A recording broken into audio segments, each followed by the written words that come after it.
EWTN. I don't understand why I have to earn salvation. 1-833-288-3986. What's stopping? Why do I need to confess my sins to a priest? What's stopping you?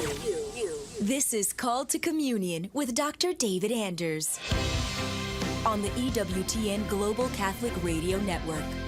Well, welcome to EWTN's Call to Communion with Dr. David Anders. We're asking the question, as we do every day, what's stopping you from becoming a Catholic? If you'd like to try to answer that question, give us a call at 833-288-EWTN. That's 833-288-3986. If you're outside the United States and Canada, that number is 1-205-271-2985, and we'll even put you straight to the front of the line at 1-205-271-2985. And you can always send us an email. That email address is ctc@ewtn.com. I'm Jack Williams, sitting in today for Tom Price. Charles Beery's producing the program. And your call screener is Matt Gubensky and Jeff Burson handling our social media efforts. So if you're watching us on YouTube or Facebook Live, you can type a question into the chat window, and it may find its way to us by the end of the program. And our host is every day, Dr. David Anders. How are you? Jack, I'm doing fine, thanks. How about you? It's great. I hear there's a rumor going around. Which is? There's going to be sunshine in Birmingham tomorrow. Oh, that'll be fantastic. I thought we had relocated to Seattle. We haven't seen the sun in quite a little while now. And it's been kind of miserable. But it's just winter. We forget it by the time it comes around every year, but it's just winter, right? Yeah. Got an email here from Steve. He said, years ago I left the church after my confirmation because I found the vernacular Mass to be spiritually unfulfilling as compared to the Latin Mass. Recently, I've begun attending a Latin Mass. Now I find out that Latin Masses aren't going to be allowed, even though an earlier pope had made the agreement to allow them. Can you discuss why this change happened again?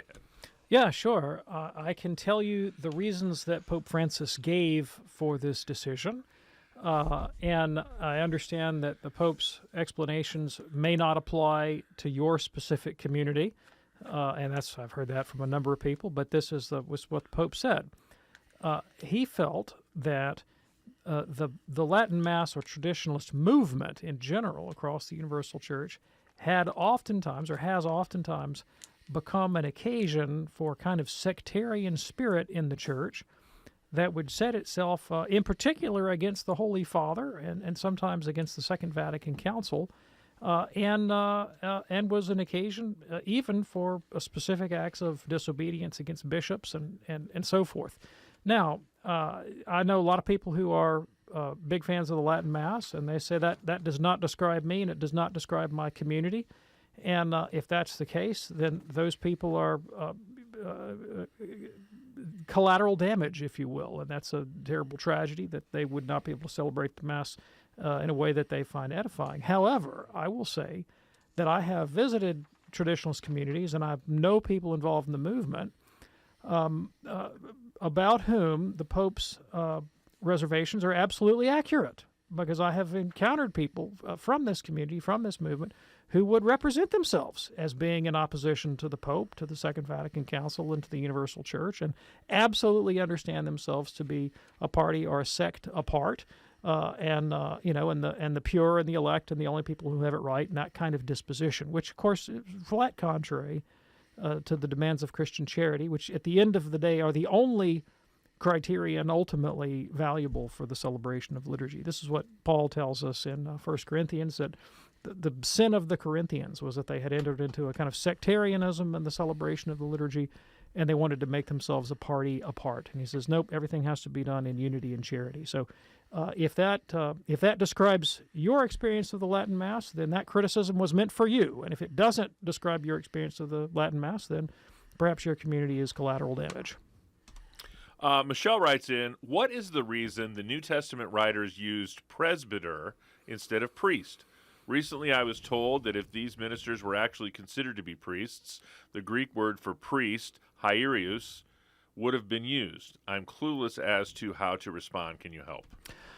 Yeah, thanks. So you know that we use the word presbyter in present Catholic vernacular to refer to the priesthood. And in fact, you talk about the collection of priests in your diocese as the presbyterate. And we have meetings of the senior priests in our diocese, every diocese, and it is referred to as the presbyteral council. And so the word presbyter, meaning elder or authority, is interchangeable with the office of the term priest, which refers to his specific sacrificial function. Now, that there is a sacerdotal office in the New Testament leadership structure is taught explicitly by Jesus and the apostles, regardless of the question of title, which ultimately is just kind of a semantic thing, doesn't go to the essence of it. St. Paul, in Romans chapter 15, explicitly refers to himself as a priest, or he talks about his priestly duty of offering the Gentiles as a pure offering to God. And the office of a priest is to offer sacrifice, and he absolutely makes this identification that his job is to configure the offering to be given to God. Now, of course, Peter's epistle describes the whole nation as a kingdom of priests offering spiritual sacrifices through Jesus. And Paul tells everybody in Romans 12 that they are to offer their bodies as living sacrifices. And so the sacerdotal and sacrificial nature of Christian life is endemic to New Testament teaching about Christian identity, and specifically and uniquely to the apostolic office and to their successors as being the ones that effect this sacrifice in the Christian community. Now, if you look at, again, Paul's letter to the Corinthians, 1 Corinthians, the Eucharistic sacrifice is particularly in view as the sacrificial act of the church.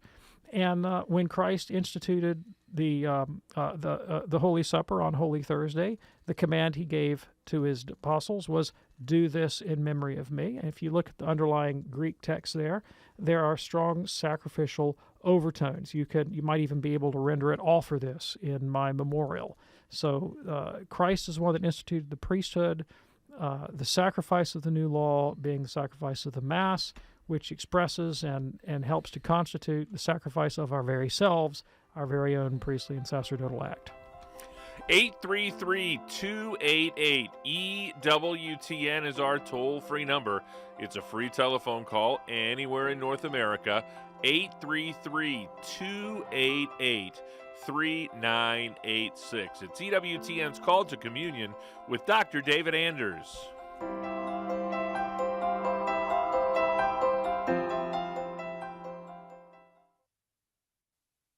The most original Catholic content is on EWTN Radio. Hi, I'm Prudence Robertson. Next time on EWTN Pro-Life Weekly, Governor Glenn Youngkin joins us after marching alongside Virginians in the Commonwealth's annual March for Life. And justice is served as pro-life dad Mark Houck is found not guilty of charges that he violated the controversial FACE Act. Sunday at 10 a.m. and 8:30 p.m. Eastern, only on EWTN Radio. Lourdes is a place of miracles, miracles publicly proclaimed and privately experienced.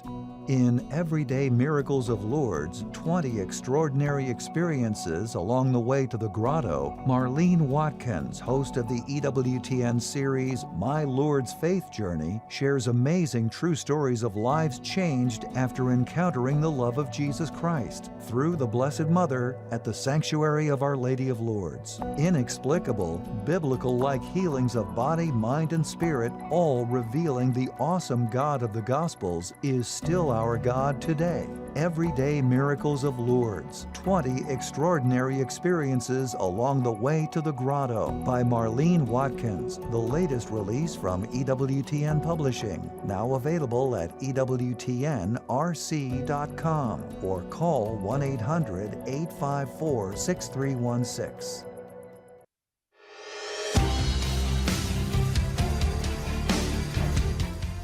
Through redemptive Catholic journalism, EWTN News helps provide and advance the gospel and teachings of the Church. Get our trusted Catholic news right in your email inbox. Simply visit EWTN.com and click on subscribe. 833-288-EWTN is our toll-free number. What's stopping you from becoming a Catholic? 833-288-3986. We have an anonymous email This person writes in, my daughter's friend grew up a Catholic and married a non-Catholic divorced man in her 20s and had 2 children.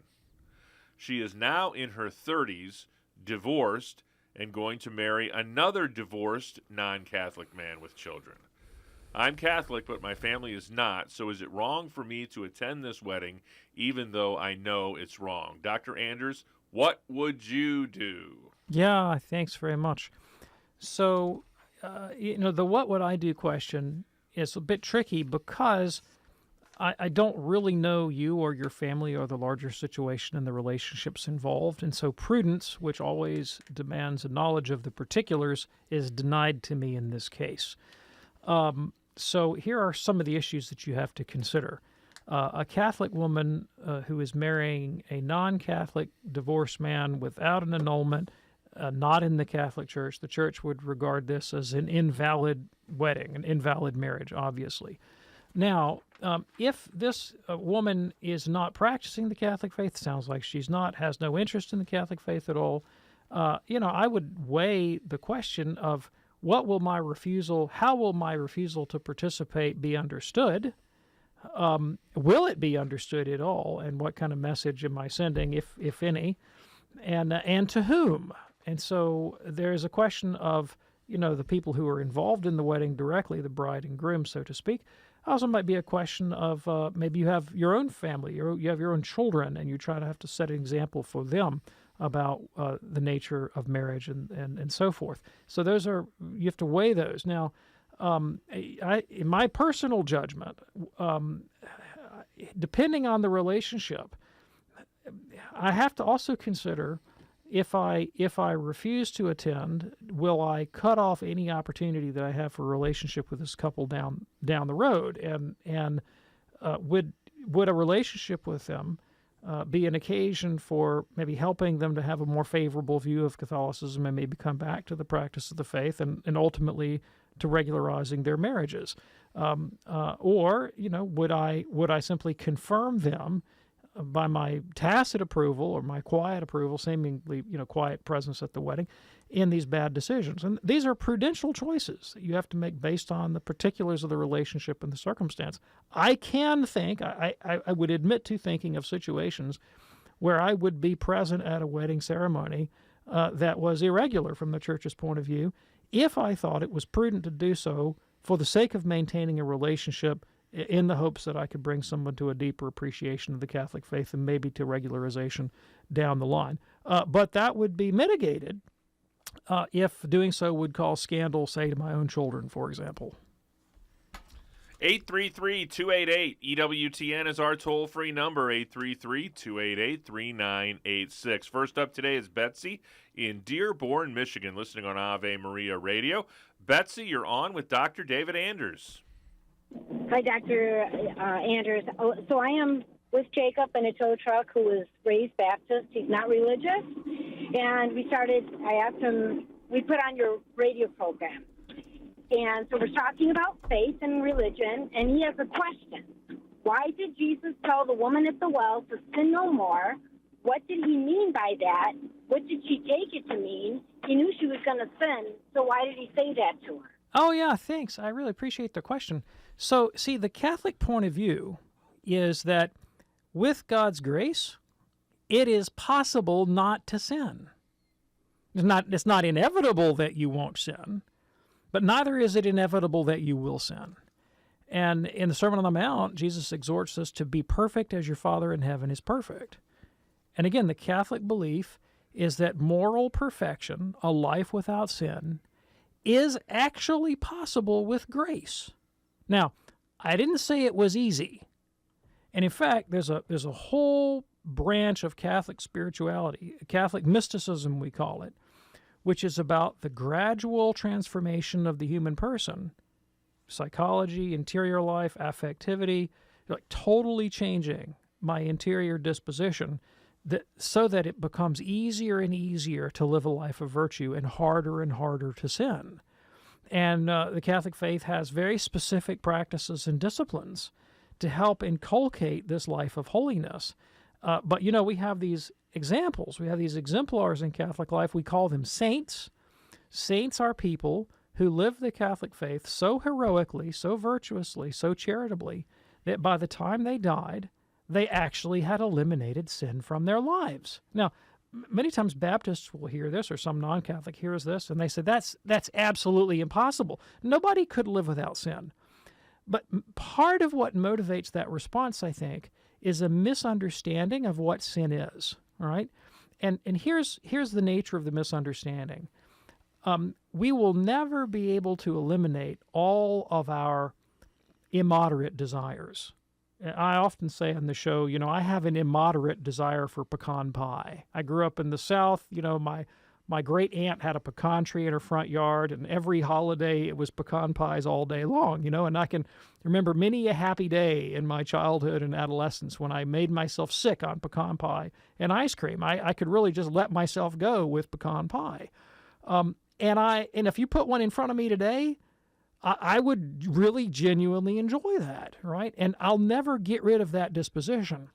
However, with advancing age and change in my blood sugar and a bit more maturity and have my rational faculties about me a bit more, I actually haven't touched a pecan pie in I think going on 5 years now. My name is David, and I'm a pecan pie addict, and I've been sober from pecan pies for 5 years. I really actually haven't touched one, even though the disposition will always be there, right? Now, in a lot of Protestant theology, the idea that I have an immoderate disposition, like let's say that for many people has the immoderate desire for sex out of marriage, for example, like having a sexual desire for someone I'm not married to. They would say, well, that desire is a sin. You're in sin because you have that desire. The Catholic faith says, actually, no. The desire itself isn't the sin. Acting on the desire is the sin. And that would include, actively cultivating lustful thoughts for the purpose of sort of stimulating myself. But to actually have the implicit desire itself is not sinful. And once you make that distinction between the inclination and sin itself, the positive act, you begin to see, okay, maybe I could do that, because I would challenge your driver. Let's talk about a concrete act of evil that you think is impossible to refrain from doing. And once you put it in those terms, I think you begin to see, all right, well, would you have to commit this particular act of adultery? Well, no, I could probably forego this particular act of adultery. Okay, well, how about the next one after that? Well, I could probably forego that one too. And what do they tell you in AA? Just one day at a time, right? If you can refrain from a particular act of vice, then you can keep doing it. If you have the right habits of life and the right disciplines, and you can continue in that state until death with the aid of grace. Now, without grace, we're sunk. We're not going to do it without grace. We're not going to do it without the teaching of Christ. We're not going to do it without the example of Christ. We're not going to do it without the community of Christian fellowship and Christian worship to support us and sustain us and to train up our habits the right way. But with all those means of grace, taking it one day at a time and praying every day for the grace of perseverance, it is possible to refrain entirely from sin. Most of us won't get there. I grant you that. But the saints will, and our vocation, every one of us, is to become a saint. Jacob, we are praying for you. 833-288-EWTN is our toll-free number. 833-288-3986. Joe is in Oakdale, Pennsylvania today, listening on the EWTN app. Joe, you're on with Dr. David Anders. Good afternoon, Doctor. My question is, why do Protestants refuse to make the sign of the cross? Yeah, thanks. I really appreciate the question. Here's my very simple answer. Catholics do it. That's Carl Keating's answer as well. Right. That's a Catholic thing, and we don't want to do things that associate us with Catholics. Now, I'll dig a little bit deeper, okay? In the 16th century, there are a number of Protestant, particularly on the Calvinist side, Reformed Swiss French Protestants, that were strongly opposed to the veneration of the cross, which they considered to be an act of idolatry and as they understood it, a violation of what they called the second commandment. Catholics think this is the first commandment, the prohibition on images. They broke it out, made its own commandment, and said you can't honor any kind of image at all. And they thought that the veneration of the cross was a form of idolatry, and so the sign of the cross got kind of allied to the idea of the veneration of the cross and fell under that proscription on idolatry. Also, I think that some Protestants have the idea that the sign of the cross is a kind of superstitious act, that by the mere performance of a ritual that somehow or another one compels a supernatural power. And if you had that idea of the sign of the cross, if a Catholic had that idea, that would be superstitious and that would be wrong. Protestants are just incorrect about the Catholic disposition. You know, I had a Protestant one time confront me and kind of roll the eyes when I made the sign of the cross, and I looked at this individual and I said, "What, you don't think God speaks sign language?"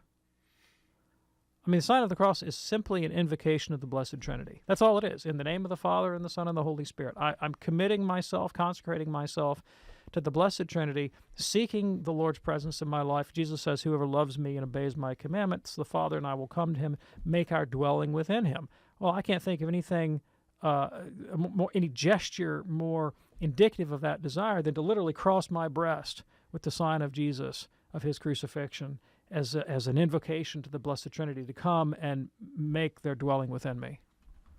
Thanks, Joe. We appreciate the call. That opens up a line for you at 833-288-EWTN. That's 833-288-3986. Mary is in Yakima, Washington, listening on Sacred Heart Radio. Mary, thanks for holding. You're on with Dr. David Anders.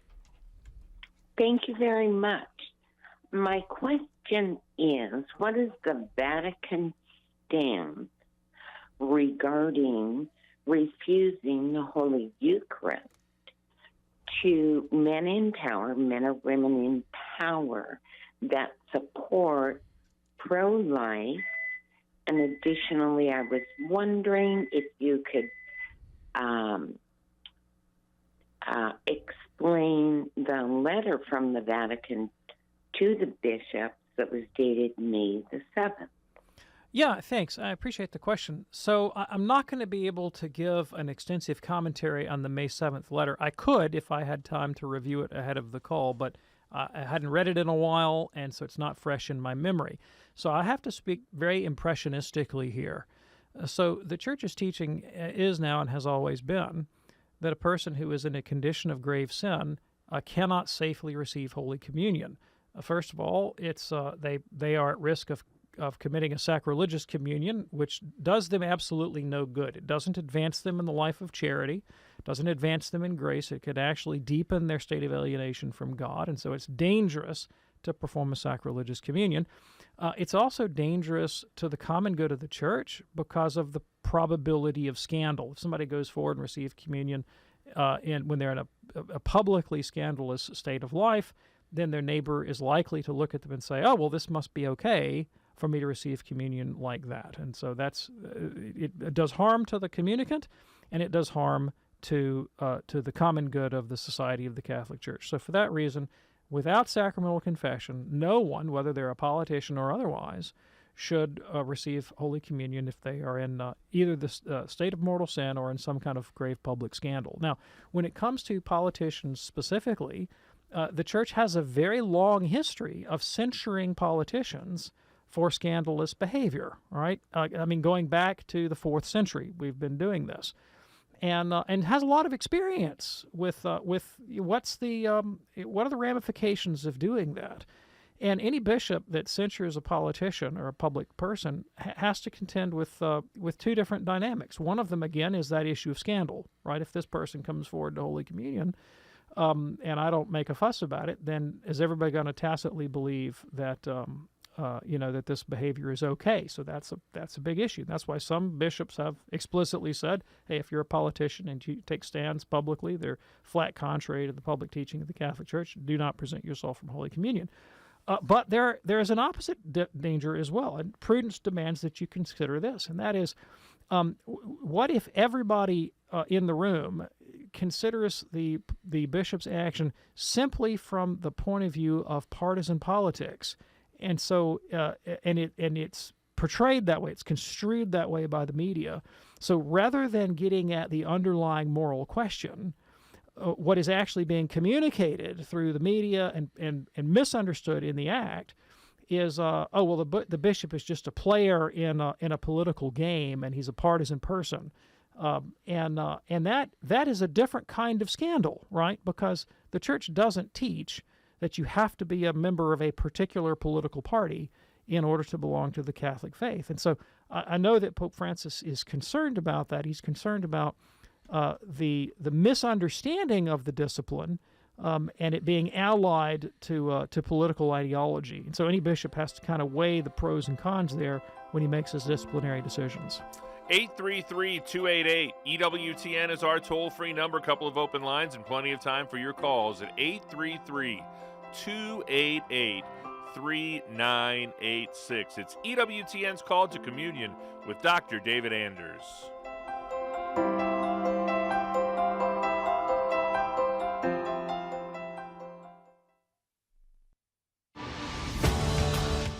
The most original Catholic content is on EWTN Radio. On EWTN News In Depth, Pope Francis takes a trip to Africa to bring peace to nations caught in brutal conflict. Plus, how young adults are finding Christ in people living on the streets of Philadelphia. Join us for EWTN News In Depth tomorrow at 8 p.m. Eastern, exclusively on EWTN Radio and television. Want to be notified when Call to Communion with Dr. David Anders goes live on Facebook? Follow EWTN Radio's Facebook page and click the bell icon to be notified. Join Archbishop Jose Gomez in sharing the good news. The Eucharist is a mystery to be lived, and we all are called to be Eucharistic people.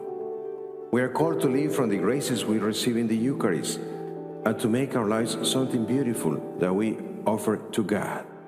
We receive the Eucharist, the body and blood of Jesus Christ, and then we are called to bring the love of God to the people around us. Let us ask Mary, our Blessed Mother, to help us to grow in love and really live the mysteries of our Catholic faith in our daily life.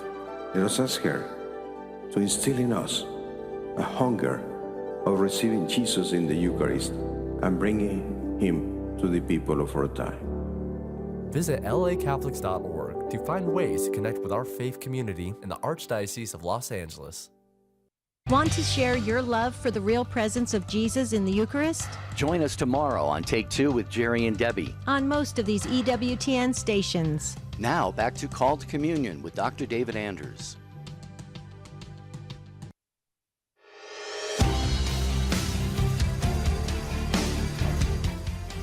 Back to the phones we go. Nick is up next. He is in the great state of South Dakota, listening to Real Presence Radio today. Nick, you are on with Dr. David Anders. Hey, Dr. Anders. Thanks for having me. Okay, I just have a question. I have a good friend who is in seminary in the Calvinist tradition, and so that's sort of why I wanted to call, because I know that's where you come from. And at this point, we have conversations. He's not very open, to taking Catholicism very seriously.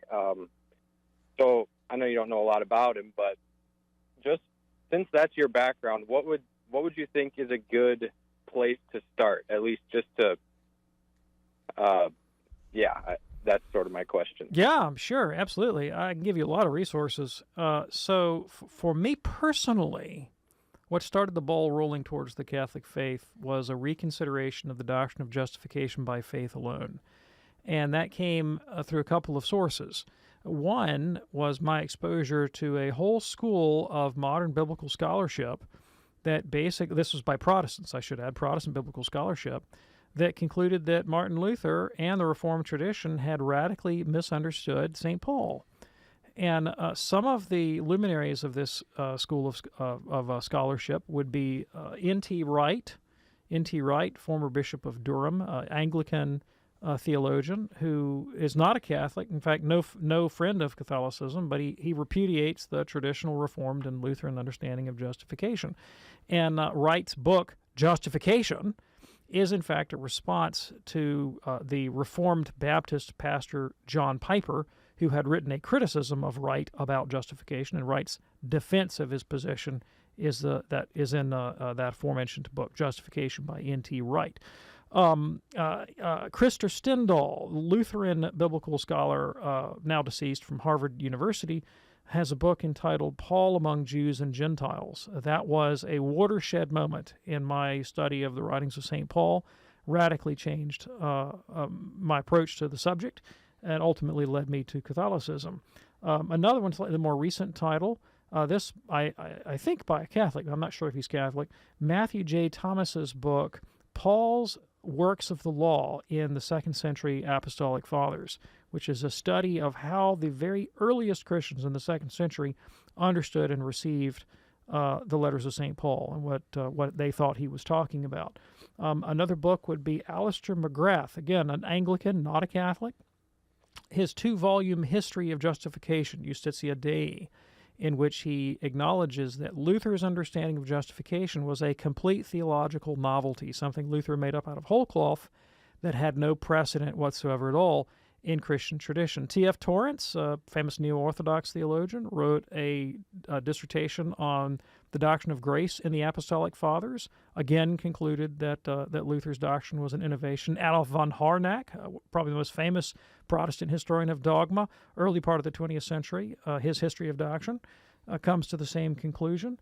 And then, of course, reading the Fathers themselves. Nobody more important to me than St. Augustine of Hippo. And let's go straight to the text that Luther thought was so important on the Spirit and the Letter, De Spiritu et Littera by St. Augustine, which clearly teaches the Catholic and not the Reformed doctrine of justification. So the doctrine of justification was a big problem for me when I realized that the best in modern Protestant scholarship, biblical scholarship and historical scholarship, did not support the classical Lutheran and Reformed understanding of the nature of salvation.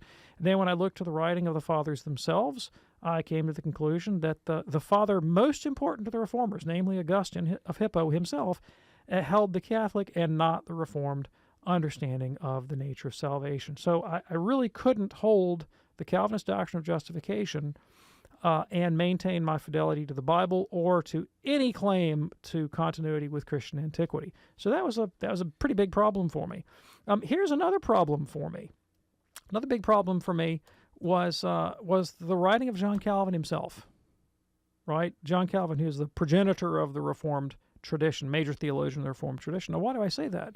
Because when I dug into Calvin, what I found in Calvin was a theology in many respects far more Catholic than what modern Presbyterian and Reformed Protestants were willing to admit. There was a sacramentalism in Calvin, an ecclesiocentrism in Calvin, a doctrine of ministerial authority in Calvin that was absolutely vastly different from what, say, modern Protestantism would hold.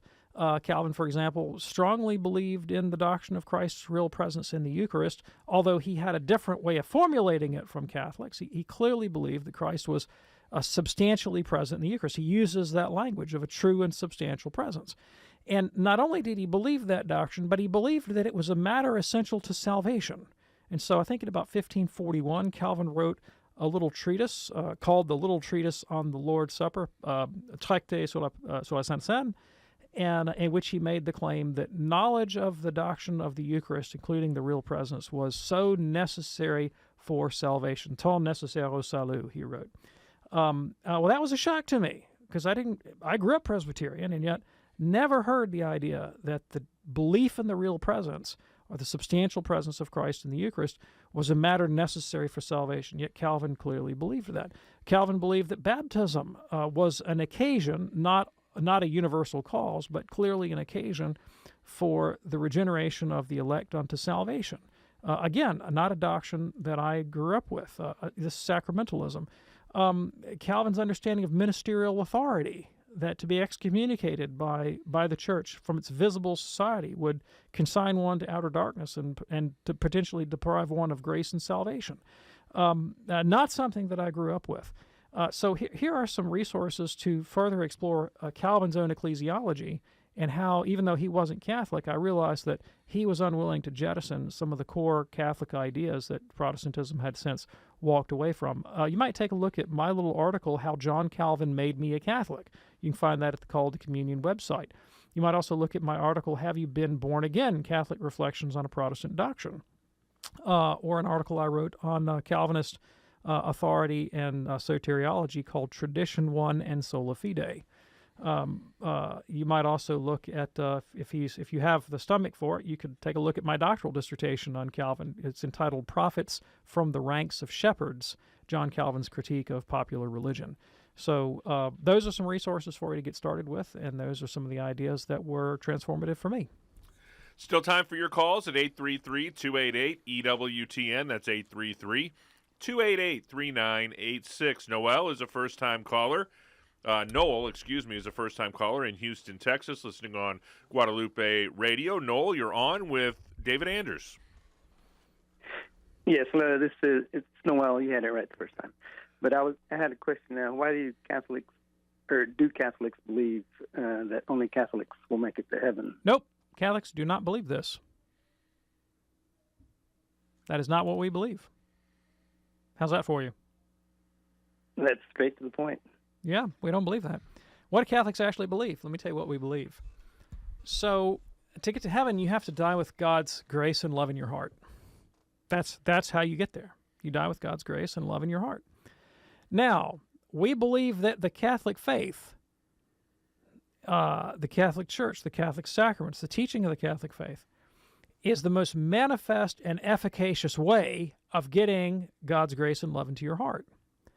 But it's not the only way. It's just the most manifest and efficacious way. There are other ways, if God grant. So I liken it to this. Imagine that you have an infection. You got a sinus infection. You'd like to get well. Are antibiotics the only way to get well? No. You could let the infection run its course, and you might get well without antibiotics. But the most manifest and efficacious way is take the darn pill. You're going to get better, faster, more assuredly if you take the pill. Catholicism is kind of like the pill. It cures the infection of sin and the wounds of original sin, and moves us, if we take it according to the instructions on the bottle, it moves us more efficaciously towards the life of grace and charity. But God can extend grace to people outside the formal boundaries of the Catholic Church, but he has, as it were, less to work with. And what do I mean by that? So one of the teachings of the Catholic Church is that you need to have God's love in your heart to go to heaven. Well, are there people outside the Catholic Church that have God's love in their heart? Yes, clearly there are. But many of them belong to churches that teach that that's unnecessary, that what you need to get to heaven is faith alone and not charity. Well, if you're in a church that teaches you don't actually need to be charitable to get to heaven, that all you need is faith alone, that teaching alone won't prevent you from having charity, but it'll constitute an obstacle, an impediment. Because when you find yourself being uncharitable, you might conclude, well, this isn't going to keep me out of heaven, and that might impede your repentance, might impede your contrition. So that's why I say it's not impossible for someone outside the Catholic faith to be saved, but that false teaching might make it harder for them to be saved. The Catholic teaching is more manifest and plain. You actually need charity. So how about the means of grace? Well, in addition to the teaching of the Church, she has means of grace, in particular the sacraments. Supernaturally efficacious signs that demonstrate and express to us those truths that save us, like the necessity of rebirth and regeneration in the Holy Spirit. That's what baptism confers upon us. Well, if you have access to Catholic baptism, you have this efficacious sign that effects rebirth, and you draw on the wellspring of this sacrament to perpetually deepen your penetration into the mystery of Christ, helping you to die to yourself and rise again to new life. Well, that's a tremendous, tremendous aid in the life of grace. Does it mean that without baptism that there's no chance that God will regenerate you? No, it doesn't mean that. But you're depriving yourself of a wonderful means of grace. So you don't have to be Catholic to go to heaven, but being Catholic is a tremendous advantage on the path to heaven. Join us tomorrow for More to Life with Dr. Greg and Lisa Popchak, 10 a.m. Eastern Time. The topic tomorrow, are you getting caught in the comparison game? Dr. Greg and Lisa will help you break free tomorrow. More to Life on EWTN Radio, 10 a.m. Eastern Time. Next up is Ken, a first-time caller in Portland, Oregon, listening on Modern Day E-Radio. Ken, you're on with Dr. David Anders. Hi, Dr. Anders. How are you doing today? I'm all right, thanks. How about you? Great. Can confession be completed over the phone? No. Confession cannot be completed on the phone. The tangibility and presence of the priest is an essential part of the sacrament, right? The nature of sacraments as such is that they are tangible, sensible signs in contact with which we encounter and experience God's grace, and it is precisely their tangibility that constitutes a large part of their significance. So, look, I understand the desire here. Many times I've maybe been on the road or something, and maybe I'm away from my favorite priest, and I would just love to get a phone call and hear a word of absolution. I get that.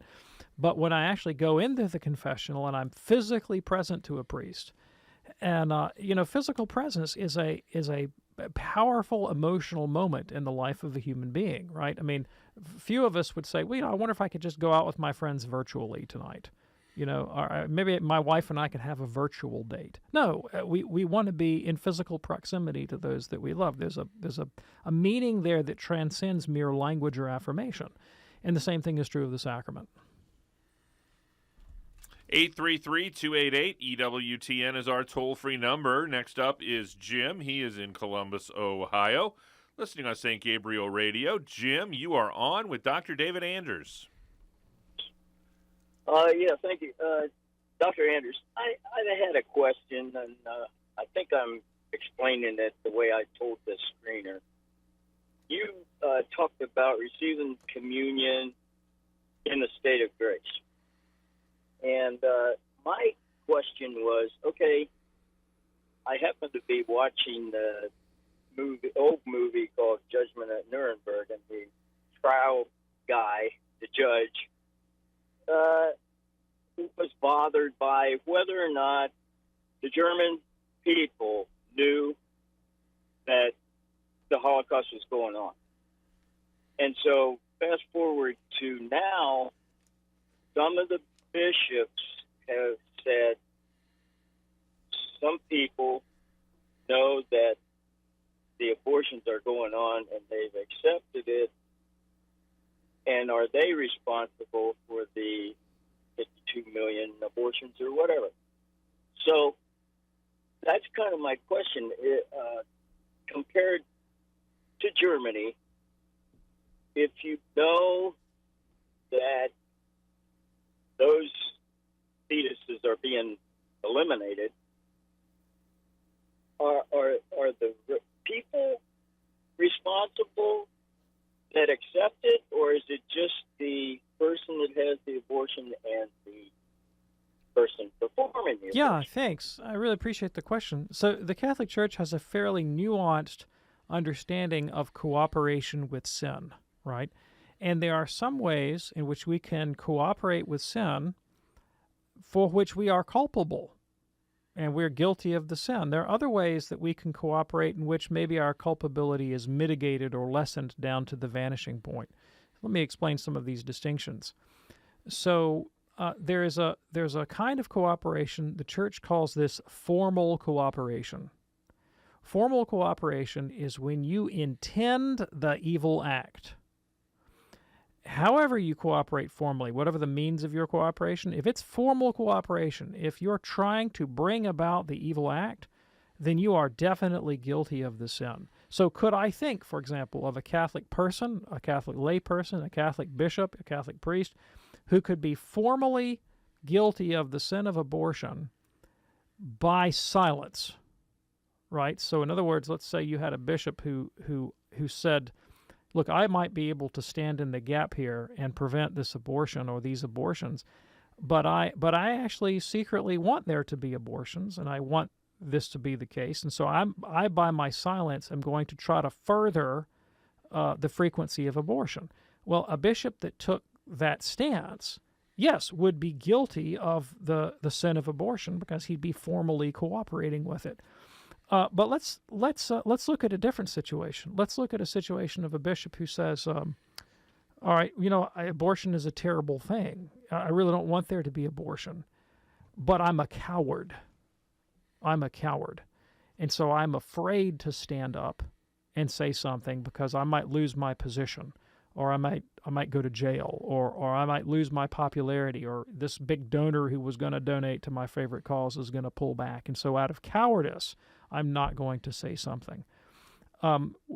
It wouldn't be the same thing as formal cooperation. This might be as another kind of cooperation, material cooperation, where you sort of give people what they need to do the sin without actually directly willing the sin. And it can be culpable or not, depending on how proximate it is.